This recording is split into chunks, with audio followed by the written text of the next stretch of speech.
New data from the Ministry of Health's Division of Mental Health now categorizes the common mental health disorders in Uganda as epilepsy, depression, bipolar, alcoholism and drug abuse, dementia, schizophrenia, anxiety, and attention deficit or hyperactivity disorder, especially in children. We have noted an increase in the anxiety disorders within the communities. The other thing that has also increased is substance use.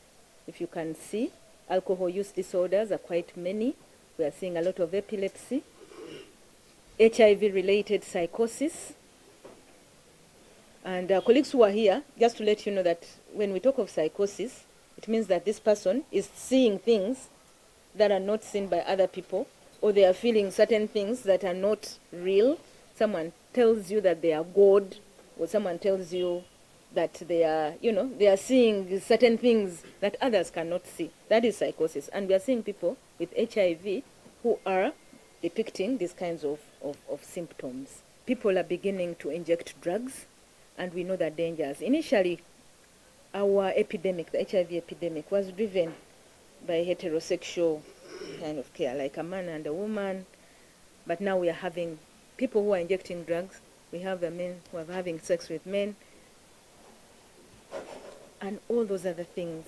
And we are seeing even newer drugs, the synthetic substances. People are just mixing a few things, The gray hairs, we have been telling you, people are burning bones, people are burning some grasses. They've found some psychoactive substances within grasses. In 2024, 7,018 people were diagnosed with schizophrenia, 6,673 suffered bipolar disorder, 5,148 people had anxiety disorders, 5,134 suffered epilepsy, 4,377 had alcohol use disorder, and 4,051 were dealing with substance or drug use disorders, among others. Most of our people will go to the shrines, they will go to the religious leaders, they'll do so many other things. So there are quite a number of them out there, but this is a picture of what we see who are within our facilities.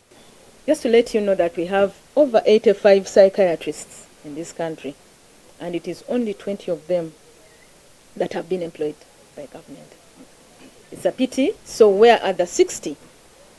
We have over 300 clinical psychologists, but only 6 have been employed. And these 6 are actually, most of them are even in Butabika.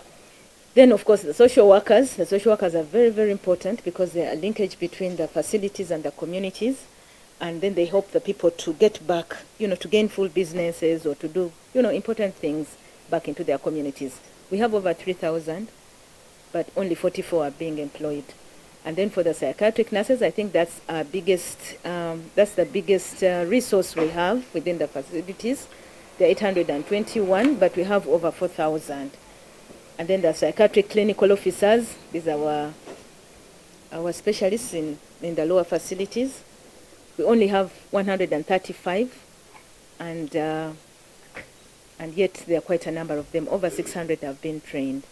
One of the gaps we have in terms of treatment, and maybe improving quality of treatment, is the frequent stockouts of medicines. And this moves right from the National Referral Hospital to the regional referral, even the general hospitals. And as you are aware, we are working under a very constrained resource envelope, even as a health sector, and this affects the procurement. Despite the fact that we make plans, we make accurate projections of the amount of medicines that are required, sometimes we don't get that supply. And due to resource constraints, the division is working through partnerships with several organizations. Currently, we have 17 of the regional referral hospitals, and just to let you know that it's only the 14 that have the mental health units. The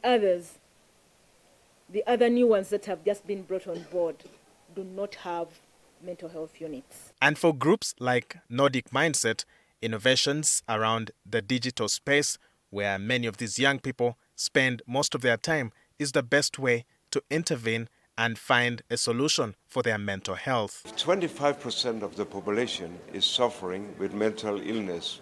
We're also talking about 25% of the political people, 25% of the parliament, 25% of the doctors, 25% of the sports stars. We're also talking about teachers, police, army. It's not only the people in the streets or the students. This is a global and a local big issue. So where to start from? That's a good question. We can start leading them into our digital platform. That's a beginning.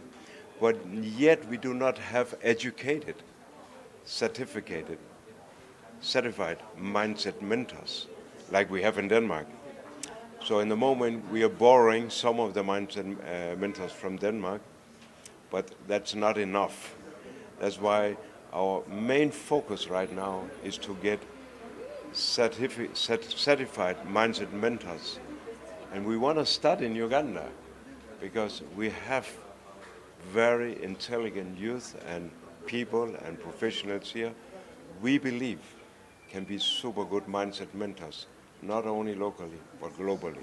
Currently, the Division of Mental Health at the Ministry of Health has only 2 paid employees and the other 4 are volunteers. The team, according to the officials, is insufficient. Walter Mwesije, NTV.